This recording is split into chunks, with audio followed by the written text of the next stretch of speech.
تلاش منزل کے ناظرین، السلام علیکم ورحمۃ اللہ وبرکاتہ۔ بخاری شریف کی ایک روایت میں آپ کے سامنے پیش کرنا چاہتا ہوں۔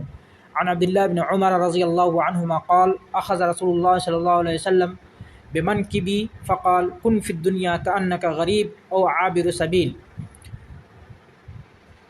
وكان ابن عمر رضی اللہ تعالی عنہما یقول اذا امسیت فلا تنتظر الصباح واذا اصبحت فلا تنتظر المساء وخذ من صحتک لمرضک ومن حیاتک لموتک۔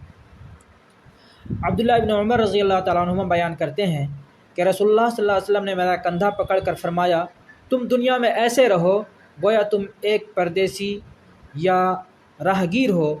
ابن عمر رضی اللہ تعالیٰ عنہما فرمایا کرتے تھے، جب تم شام کرو تو صبح کا انتظار نہ کرو، اور جب صبح کرو تو شام کا انتظار نہ کرو، اور اپنی صحت و تندرستی کے زمانے میں بیماری کے لیے اور اپنی زندگی میں موت کے لیے تیاری کر لو۔ اس حدیث کا فائدہ، اس حدیث سے ہمیں یہ نصیحتیں ملتی ہیں کہ نمبر 1 دنیا کو کم جمع کرنا، نمبر 2 آخرت سے غافل ہو کر دنیا میں مصروف نہ ہو جانا، نمبر 3 سامان دنیا کے آرزو کم کرنا، نمبر 4 نیک اعمال کرنے پر ابھارنا، نمبر 5 توبہ کرنے میں ٹال مٹول کرنے سے متنبہ کرنا، نمبر 6 صحت مندی کے وقت کو مرض لاحق ہونے سے پہلے اور فراغت کے وقت کو مصروفیت سے پہلے غنیمت جاننا۔